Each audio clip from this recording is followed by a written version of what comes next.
Do you ever feel overwhelmed trying to balance modern life with the ideals of the Proverbs 31 woman? Well, today we are going to read from Scripture and find out the principles we can apply from the Proverbs 31 woman in today's time. As I was reading about the virtuous woman, I came to the realization that the writer of this scripture was not the actual person to say these things about a virtuous woman. So King Lemuel's mother is the one who taught him these things.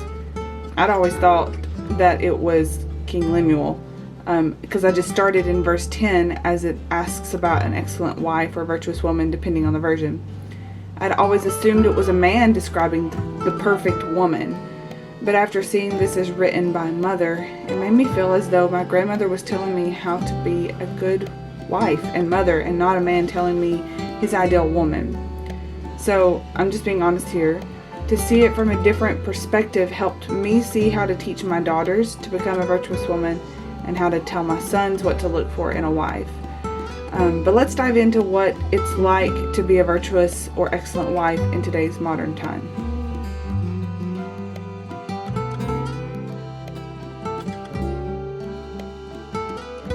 So first, her husband can trust her.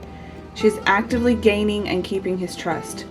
When I was first married, I had to learn not to go to my girlfriends or sisters and talk about things that my husband did wrong or things that I didn't like that he did. It's really easy to talk about the negative things a person does to you, but I was not doing him good and not harm, like verse 12 says. My husband's love language is words of affirmation, and so talking about him behind his back, about things I didn't like or things he'd done wrong, was not affirming him in his leadership or the things he had done right.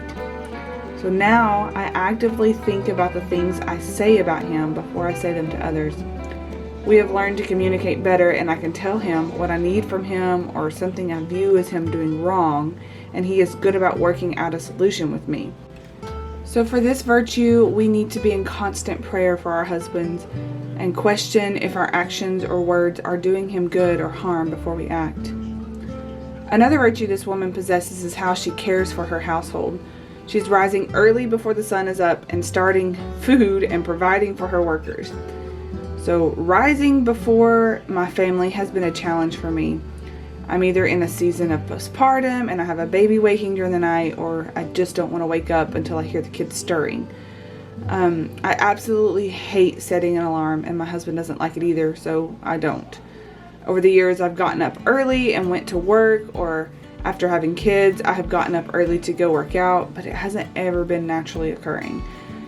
I wondered just how this woman was getting up before the sun when I doubt she had an alarm clock to wake her.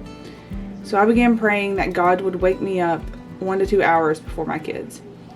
In an attempt to prepare for waking early, I began making sure my kids were in bed by 8 p.m.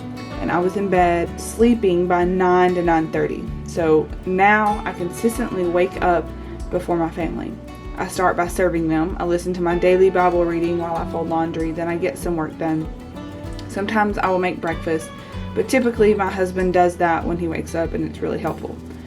I think if this is an area you want to work on, make sure you're not in a season with a newborn. If you're out of that season, then start with a bedtime routine for your kids and yourself. Prepare your body for sleep at least an hour before by turning down the lights, turning off your phone, and no more food or drink. This will help your body know when it's time to rest, and when you have enough rest, you will be able to get started more naturally in the morning, but mostly praying that God will wake you naturally. I've had a bedtime routine before, but my prayer of waking naturally seems to be the only way I can consistently wake before my family.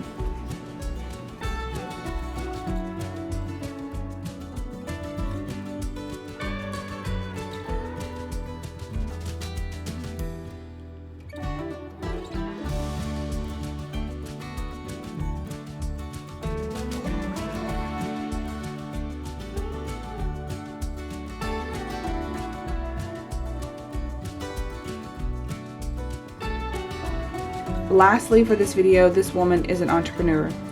Her first place to serve is at home, but she is wise with knowing how to make money. This is probably one of the ways I struggle most with being a virtuous woman. I have actively tried to earn money as a stay-at-home mom since I became one, and it's really hard to balance that with littles.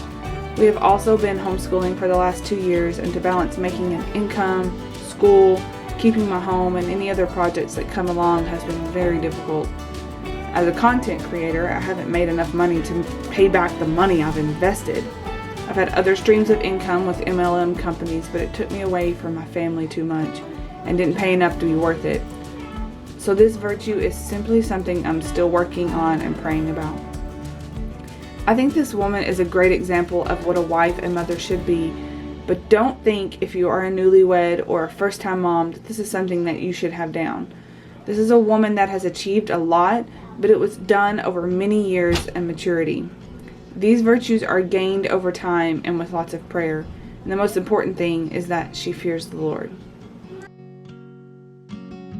So let's do a little update on our homestead while we are finishing up this video. So we have been working on the downstairs a lot, and we're still trying to complete that.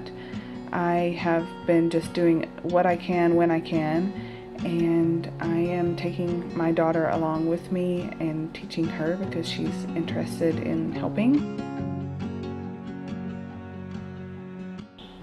I've also been cooking a lot lately, and I have gotten my sourdough starter back active. I'm making some good bread like every other day, and it's so nice.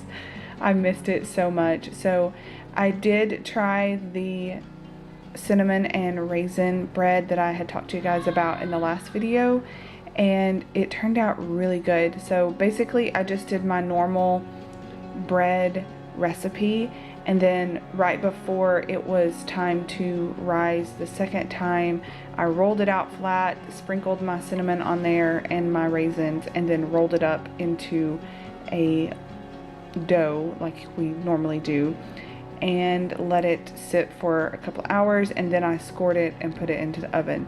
So it didn't like sweeten it a whole bunch because I didn't add any sugar, but the raisins in it made it really nice. The only thing I did wrong on this loaf was I forgot to put salt into my regular dough recipe, which is really funny because I am the most saltiest person.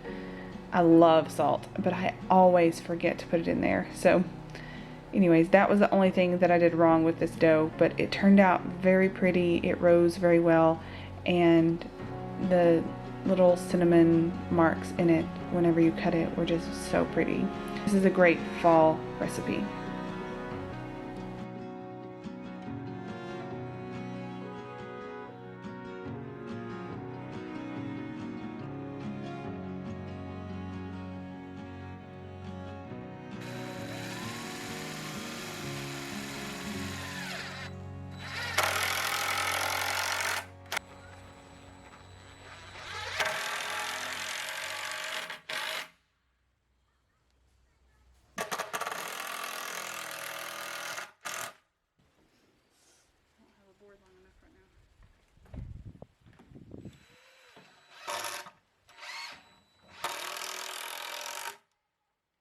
Line it up and see if, okay, let's pull it this way just a little bit, okay, push down, alright, it's there. Now keep your hands clear from the blade, okay.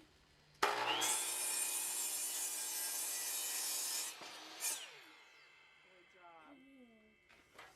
Woohoo, you did it. Are you scared? Is that scary? Kind of.